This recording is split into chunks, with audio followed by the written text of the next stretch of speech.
और एक और बड़ी खबर की बात करते हैं। नोएडा में बिल्डर जमकर लगा रहे हैं सरकारी खजाने को चूना। बिल्डरों ने रोक रखी है अथॉरिटी की हजारों करोड़ की पेमेंट। 50 से ज्यादा बिल्डरों ने रोक रखी है। 4,661 करोड़ रुपए की पेमेंट। समाचार प्लस के पास डिफॉल्टरों की यानी डिफॉल्टर बिल्डरों की पूरी सूची मौजूद है, जिसे आप देख पा रहे हैं। समाचार प्लस के पास 31 अक्टूबर तक की यह लिस्ट मौजूद है। आम्रपाली और यूनिटेक बिल्डर का सबसे ज्यादा बकाया है।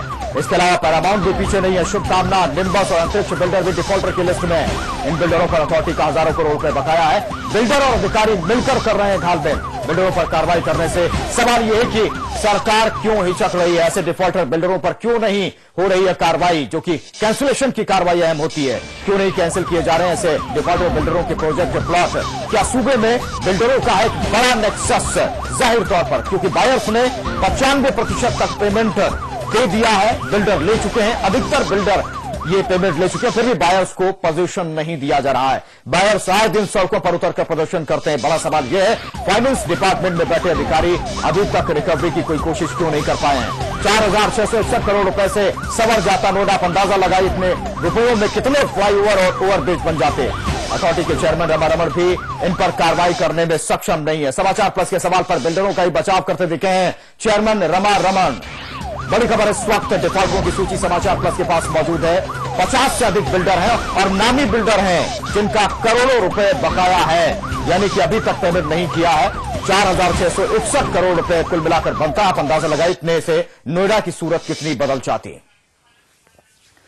और अब आपको बताते हैं कि किस किस बिल्डर पर कितना बकाया है। ये तस्वीरें आपके सामने है। आम्रपाली बिल्डर पर 312 करोड़ रुपए बकाया है। इसके अलावा देखिए यूनिटेक बिल्डर पर 2,533 करोड़ रुपए बकाया सबसे ज्यादा।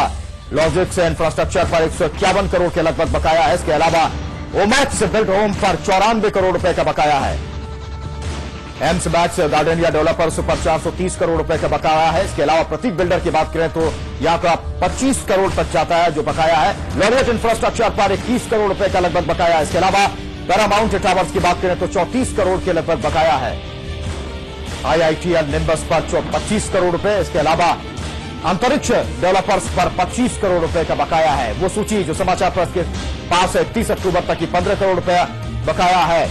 सनबर्ड रेजिडेंसी की बात करें तो 37 करोड़ रुपए बकाया है। इसके अलावा सिटी बिल्डरवेल पर 14 करोड़ रुपए का बकाया है। और ये सवाल समाचार प्लस ने अथॉरिटी के चेयरमैन रमा रमन से भी किया, लेकिन वो बिल्डरों का बचाव करते दिखे हैं। कैसे, जरा देखिए। इस समय जो रियलिटी सेक्टर है इसमें आर्थिक मंदी का दौर चल रहा है। फ्लैटों की बिक्री बहुत कम हो रही है और बैंकों से भी जो कंस्ट्रक्शन के लिए प्रोजेक्ट लोन मिलता है, तो ये सब कुछ दिक्कतें ऐसी हैं जिसकी वजह से जो प्राधिकरण की का भी जो देयता बनती है वो अफेक्टेड हुई है। और सीधे न्यूज रूम का रुख कर लेते हैं। हमारे संवाददाता सौरभ सानी इस वक्त सीधे जुड़े हुए हैं। सौरभ, रमा रमन की बातों से दो इस तस्वीरें उभरती हैं कि या तो रमा रमन बहुत लाचार हैं या इतना बड़ा नेक्सस है जिसके आगे वो कुछ कर नहीं पा रहे हैं, या फिर वो सीधे तौर पर बिल्डरों के बचाव में उतर पाए। क्यों नहीं रिकवरी अब तक हो पाई है? देखिए, सबसे बड़ा सवाल यहाँ पर यही उठता है कि कार्रवाई क्यों नहीं होती। हमेशा बिल्डरों के पक्ष में रहते हैं। हम मानते हैं कि अथॉरिटी बिल्डरों को जमीन बेचती है, बिल्डरों के पक्ष में थोड़ा बहुत रहना भी चाहिए, लेकिन इतना नहीं कि इतने 1000 करोड़ का आप नुकसान बियर कर रहे हो। फाइनेंस डिपार्टमेंट में बैठे आपके अधिकारी क्यों नहीं इनसे रिकवरी कर रहे? जब आप अथॉरिटी से हमने बात करने की कोशिश करी तो सामने आने से लोग हिचकिचाए। बड़ी मुश्किल से हमने रमा रमन जी से ये क्वेश्चन पूछा, उसमें भी देखे आप कैसे टाल मटोल करके इस चीज को घुमा फिरा के ले गए। जब आपने रूल बना रखा है, अथॉरिटी हमेशा ग्रुप हाउसिंग के प्लॉट जब बिल्डर को अलॉट करती है तो 30% उनसे अलॉटमेंट के पैसे लेती है। उसके बाद 70% जो पेमेंट होती है उसकी 5 से 6 साल के लिए किस्तें बांध देती है अथॉरिटी। और जिसमें अगर कोई बिल्डर किस्त में डिले करता है तो उसपे 11% का डिले लगता है। अगर वो उसमें उसकी 3 से ज्यादा होती है तो उसपे 15% लगता है, और उसको रीशेड्यूल कराता है तो उसमें 18% लगता है अगर 3 से ज्यादा होती है। हमारा ये कहना है, इसमें कई ऐसे बिल्डर हैं जिनकी 8-8 किस्तें तक ड्यू हैं, मतलब जिन्होंने नहीं पे करी। 1 से 8 यूनिटेक हो गया, 1 से 8 1588 करोड़ रुपए। सेक्टर 96, 97, 98 आम्रपाली हो गया आपका, इसमें 76 में 117 करोड़ रुपए। यूनिटेक आपका 144 हो गया। एम्स मैक्स गार्डेनिया हो गया सेक्टर 75 में 430 करोड़ रुपए। एम्बियंस प्रोजेक्ट हो गया 398 करोड़ रुपए 115 में। ऐसे कई बिल्डर हैं जिनकी इतनी सारी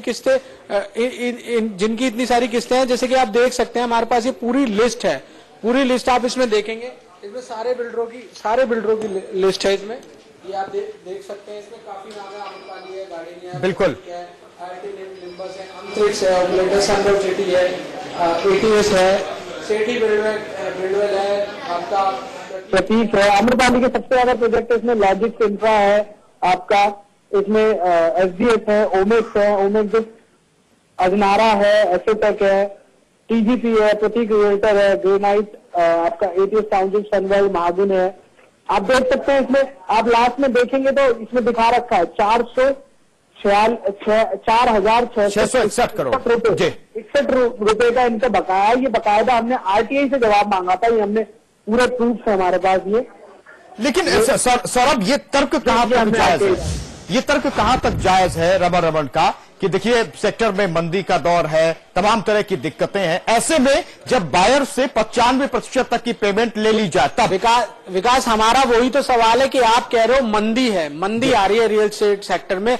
हम कहते हैं मंदी उस प्रोजेक्ट में आनी चाहिए जो अब बिकने शुरू हो रहे हैं, जिनके 1 और 2 साल से प्रोजेक्ट बिकने शुरू हुए हैं।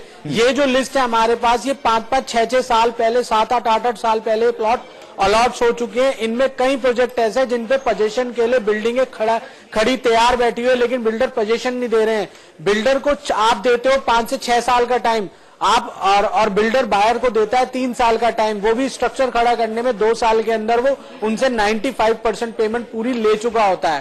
तो हैरेसमेंट किसकी हो रही है? बायर की हो रही है। आए दिन बायर अपनी पोजीशन को लेके सड़कों पे उतर रहे हैं। कहीं अगर ये रीजन है कि बिल्डर पोजीशन नहीं दे पा रहा अपने ड्यूज क्लियर ना करने की वजह से, तो उन पे कार्रवाई होनी चाहिए। इसमें कई ऐसे प्रोजेक्ट हैं, यूनिटेक है जिसकी 8-8 किस्तें हैं।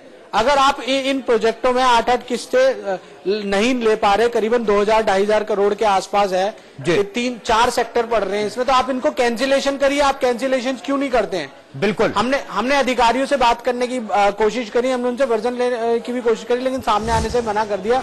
उन्होंने हमें बोला कि हम 4,600 करोड़ रुपए से हम 5,500 करोड़ रुपए हम निकलवा चुके हैं। ये कौन सा तर्क हुआ? आप तो बाकी 4,000 करोड़ रुपए का ब्यूरो कौन देगा?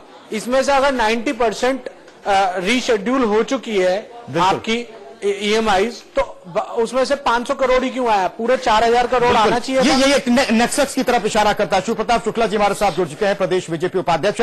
शिवप्रताप शुक्ला जी, 4,661 करोड़ रुपए बिल्डरों ने अथॉरिटी को नहीं दिया, लेकिन उससे भी ज्यादा शर्म की बात, हैरत की बात, चौंकाने वाली बात यह है कि चेयरमैन कहते हैं कि मंदी का दौर है सेक्टर में, जबकि बिल्डर 95% तक पेमेंट सबसे ले चुके हैं। तो ये कितना बड़ा नेक्सस इसे देख पा रहे हैं और क्यों नहीं अथॉरिटी कार्रवाई कर पा रही है?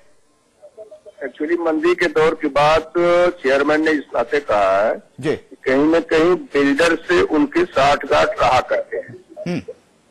एक आम आदमी जो किसी तरह से अपनी नौकरी करके या कुछ छोटा मोटा बिजनेस कर करके अपना एक घर बनाना चाहता है जी, और उसका 95% पेमेंट वो बिल्डर्स को कर चुका है, और ऐसे बिल्डर्स अगर वो नहीं करते हैं तो पूरी तौर पर जो है नोएडा अथॉरिटी इसको मिली हुई है। नोएडा अथॉरिटी के द्वारा शासन मिला हुआ है, शासन और अथॉरिटी के आधार पर जो है बिल्डर फल फूल रहे हैं। होना ये चाहिए कि बिल्डर्स को तुरंत जो है बायर्स को कब्जा देना चाहिए। अगर कब्जा नहीं दे पाते, इस पर कई बार ये जुडिशियल डिसीजन भी आ चुके हैं, और जुडिशियल डिसीजन में भी ये कहा गया है कि किस प्रकार से बिल्डर हैरेसमेंट कर रहे हैं। तो चूंकि पैसे मिलते हैं ये जो अथॉरिटी को, और उनको जो है तो वह पैसा जो वास्तव में अथॉरिटी को बिल्डर से मिलने हैं, जो गवर्नमेंट को मिलने हैं, वो भी वो मिले या न मिले, अथॉरिटी के अधिकारियों को अगर उनका मेरा सवाल ये है, रमन जी जो चेयरमैन है वो अपनी लाचारी बता रहे हैं, मंदी का वो बहाना ले रहे हैं, नेक्सस सामने आ चुका है, हजारों करोड़ों का चूना लग रहा है, फिर एक्शन किस तरह से लिया जाए? रास्ता क्या है?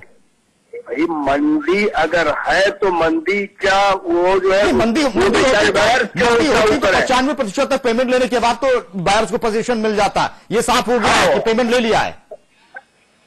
तो ये जो उससे जो है बायर्स को जो ऑलरेडी उनका पोजीशन मिल जाना चाहिए, उससे जो है रवा जी इस पर तो नहीं ये ध्यान देते हैं। ये कोई तरीका थोड़ा है जी। कांग्रेस के प्रवक्ता हिलाल नकवी साहब इस वक्त हमारे साथ जुड़ चुके हैं। डॉक्टर हिलाल नकवी जी, हम आपसे सवाल लेंगे। इस बीच सौरभ सानी हमारे संवाददाता इस वक्त जुड़ चुके हैं। सौरभ, जो सवाल उठा रहे हैं शिव प्रताप शुक्ला जी कि रास्ता क्या है, सर किस तरह से इंटरवीन अब हो सकता है, क्योंकि अथॉरिटी ने अपनी लाचारी दिखा दी है, नेक्सस को बता दिया है। देखिए, ये विपक्ष की, इनकी पार्टी विपक्ष की है, ये इन्हें डिसाइड करना पड़ेगा। इन्होंने कि जिस तरीके से आए दिन नोएडा में घोटाले, नोएडा अथॉरिटी में, प्राधिकरण में घोटाले खुल के आ रहे हैं और ये नेक्सस सामने आ रहा है, इन लोगों को आवाज उठानी चाहिए। बीच में इन लोगों ने इस चीज के लिए पूरी मुहिम चलाई थी। अब आगे इन लोगों का क्या स्टैंड रहेगा?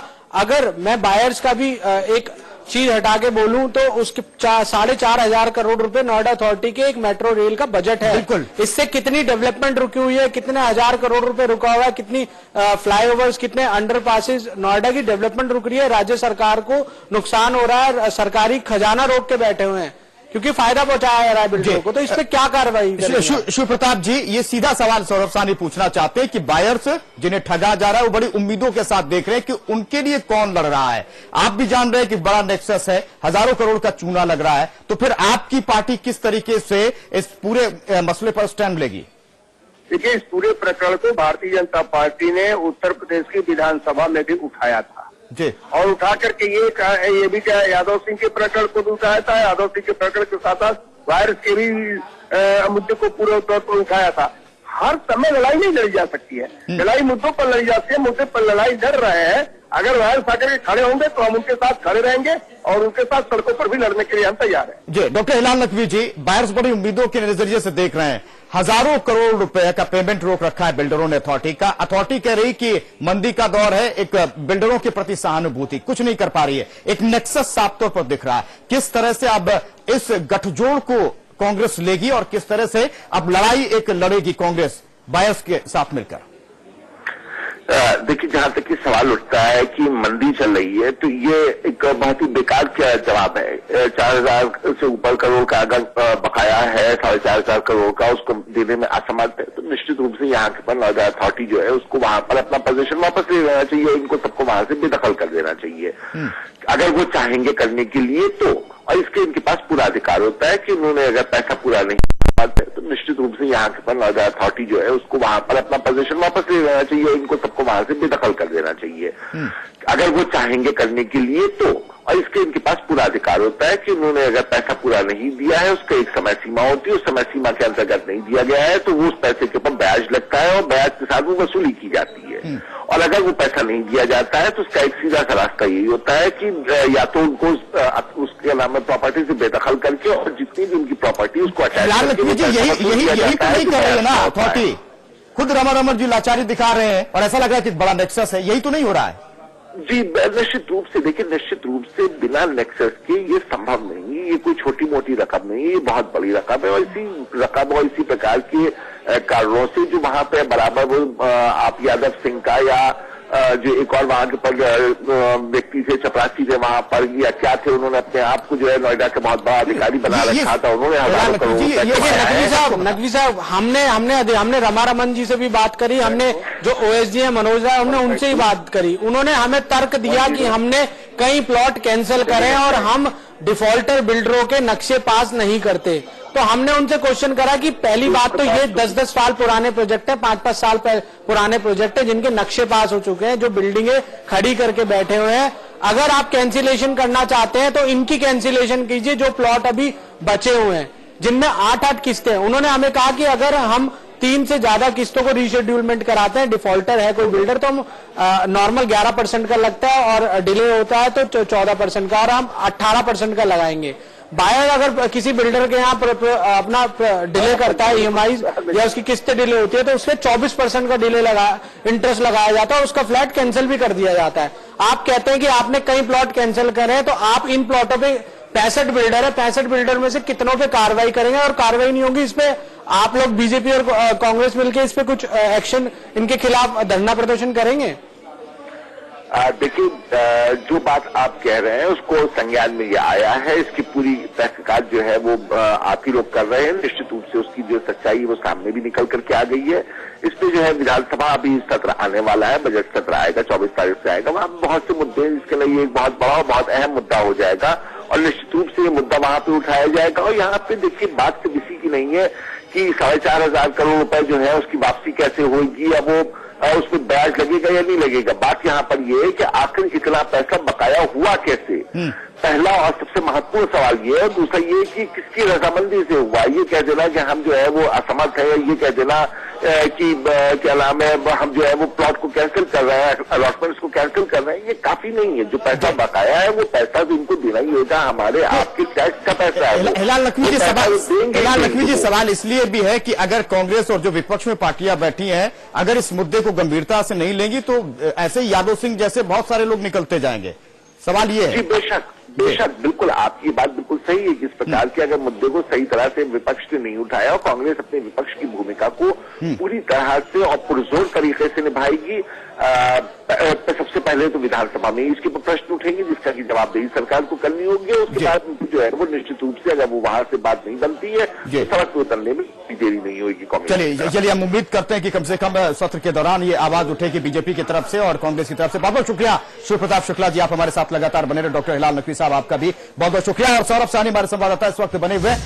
सौरभ, बीजेपी कांग्रेस ने कहा कि सत्र के दौरान इस मसले को पूरी तरीके से उठाया जाए, कितनी उम्मीद आप जता पाते हैं एक बड़े नेक्सस के खिलाफ? क्या ये पार्टियां एकजुट हो पाएंगी जो विपक्ष में? देखिए विकास, सवाल यही उठता है, पहले बीजेपी ने यादव सिंह के मामले में खूब रैलियां निकाली थी, पूरा घेराव करा था, उसके बाद बीजेपी के लोग ठंडे पड़ गए।